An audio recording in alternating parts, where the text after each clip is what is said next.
1857 के प्रथम भारतीय स्वतंत्रता संग्राम में अमर सेनानी बाबू वीर कुंवर सिंह का जन्म 13 नवंबर 1777 ईस्वी को बिहार प्रदेश के जगदीशपुर नामक ग्राम में एक उज्जैनिया राजपूत परिवार में हुआ था। उज्जैनिया राजपूत मूलतः उज्जैन से विस्थापित परमार राजपूत हैं, जो राजा भोज से संबंधित थे। वीर कुंवर सिंह बचपन से ही घुड़सवारी, निशानेबाजी और शिकार में पारंगत थे। अपने पिता बाबू साहबजादा सिंह की मृत्यु के बाद कुंवर सिंह 1830 ईस्वी को जगदीशपुर की गद्दी पर बैठे। उनकी जमींदारी का विस्तार बिहार प्रदेश में आरा जिले के जगदीशपुर, पीरो, नौनार, आरा, बारहगावा आदि अनेक मौजों और परगनों तक था।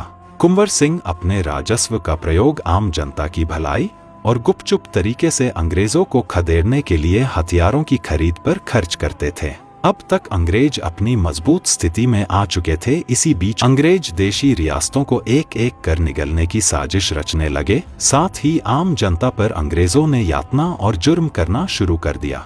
भारतीय जनमानस अंग्रेजों की इन दमनकारी नीतियों से परेशान हो चुकी थी।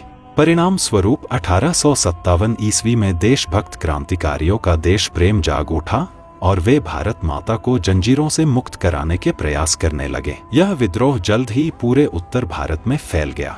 बिहार प्रदेश में भी विद्रोह व्यापक स्तर पर फैलने लगा। विद्रोह को शांत करने के लिए पटना के तत्कालीन कमिश्नर टेलर ने जमींदारों और राजाओं की एक बैठक 18 जून 1857 को बुलवाई। आमंत्रण दिए जाने पर भी बाबू कुंवर सिंह उस बैठक में सम्मिलित नहीं हुए। जुलाई 1857 की दूसरी बैठक में भी जब वे नहीं आए, तब अंग्रेजों की शंका बढ़ी। एक दिन आरा कचहरी के जज की टेबल पर एक गुमनाम पत्र प्राप्त हुआ, जिसके आधार पर कुंवर सिंह बागी घोषित कर विद्रोहियों के नेता करार दिए गए। 25 जुलाई 1857 को दानापुर की सैनिक टुकड़ी ने विद्रोह कर दिया और सैनिक सोन नदी पार कर आरा की ओर चल पड़े। कुंवर सिंह से उनका संपर्क पहले से ही था। इन बागी सैनिकों ने कुंवर सिंह का जयघोष करते हुए आरा पहुंचकर जेल की सलाखों को तोड़ दिया और कैदियों को आजाद कर दिया। कुंवर सिंह और विद्रोही सैनिकों ने कैप्टन डनवर के नेतृत्व में आए 500 यूरोपीय और सिख सैनिकों की सेना को परास्त कर दिया। इतिहास में इसे कुंवर सिंह द्वारा आरा फतह के नाम से जाना जाता है।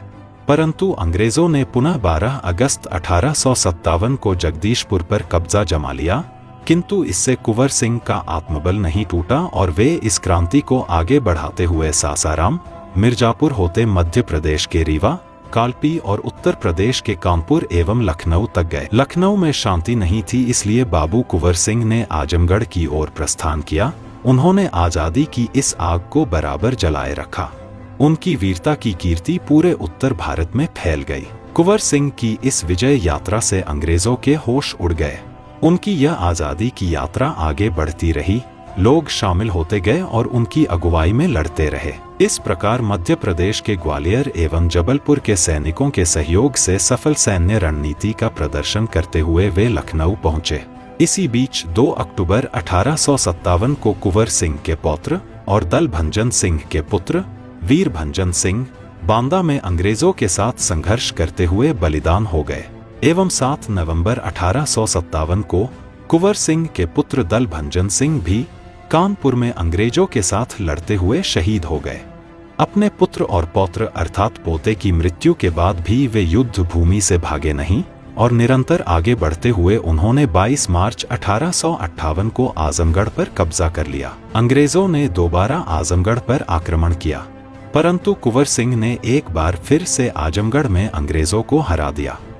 12 अप्रैल 1858 को अंग्रेजी सरकार द्वारा बाबू कुंवर सिंह को जीवित सैनिक चौकी में सुपुर्द करने वाले व्यक्ति को 25,000 रुपए इनाम की घोषणा की गई। 21 अप्रैल 1858 को बाबू कुंवर सिंह जब अपने विश्वासपात्र चचेरे भाई रणजीत सिंह और अन्य सैनिकों के साथ बलिया से 7 मील दूर शिवपुर घाट से नाव के द्वारा गंगा नदी पार कर रहे थे, तब अंग्रेजों ने ताबड़तोड़ गोलियां चलाना शुरू कर दिया। दुर्भाग्यवश एक गोली आकर वीर बांकुरा बाबू कुंवर सिंह के दाहिने हाथ में लग गई। कुंवर सिंह ने अपने हाथ में अंग्रेजी गोली लगने के कारण उसे अशुद्ध बताकर पल भर में ही अपने हाथ को काट कर मां गंगा के पावन धारा में विसर्जित कर दिया। घायल अवस्था में ही बाबू कुंवर सिंह 23 अप्रैल 1858 को जगदीशपुर पहुंचे। वहां उनका अंतिम बार अंग्रेजों से सामना हुआ। फिर भी बाबू कुंवर सिंह ने अपनी वीरता का परिचय देते हुए अंग्रेजी सेना नायक ली ग्रांट को सेना सहित हराकर अपने जगदीशपुर किले में स्वाधीनता की विजय पताका को फहरा दिए।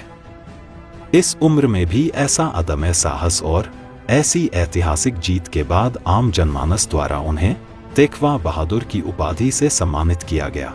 इतिहास में इस दिन को विजय दिवस के रूप में दर्ज किया गया है। तत्पश्चात विजयोत्सव के 3 दिन बाद बाबू वीर कुंवर सिंह घायल होने के कारण 26 अप्रैल 1858 को अपने प्राणों को त्याग देते हैं और भारतीय इतिहास में अपना एक नया कीर्तिमान स्थापित कर देते हैं। क्योंकि जिस उम्र के पड़ाव तक आज के लोग पहुंच भी नहीं पाते हैं, उस उम्र में भी उन्होंने अंग्रेजों के विरुद्ध एक सफल क्रांति की और उन्हें देश के अलग अलग मोर्चों पर पराजित भी किया। वीर कुंवर सिंह ने अंग्रेजों को कुल 7 बार हराया था। उनके इस अदम्य साहस को देखकर ब्रिटिश इतिहासकार होम्स को लिखना पड़ा, अगर कुंवर जवान होते तो अंग्रेजों को 1857 में ही भारत छोड़ना पड़ता। युद्ध के समय कुंवर की उम्र 80 वर्ष थी। आज भी समस्त बिहारवासी 23 अप्रैल के दिन को विजयोत्सव के रूप में सेलिब्रेट करते हैं। वीर कुंवर सिंह के कुछ प्रमुख सहयोगी जिनके नाम आज भी इतिहास में अमर हैं। अमर सिंह, ये कुंवर सिंह के सबसे छोटे भाई थे जो छापामार युद्ध पद्धति के विशेषज्ञ थे।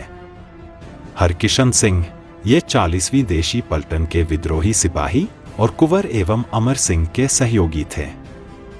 निशान सिंह चौहान कुंवर सिंह के मित्र और प्रमुख सहयोगी थे, जिन्होंने आरा, जगदीशपुर, बांदा आदि संघर्षों में प्रमुख भूमिका निभाई थी। 7 जून 1858 को अंग्रेजों द्वारा इन्हें तोप के मुंह से बांधकर उड़ा दिया गया।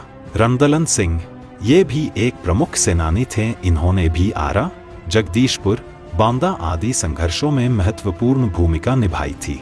सरनाम सिंह कुंवर सिंह की सेना के एक प्रमुख योद्धा थे। रिपु भंजन सिंह, ये कुंवर सिंह के भतीजे थे, जिन्होंने आरा संघर्ष में महत्वपूर्ण भूमिका निभाई थी।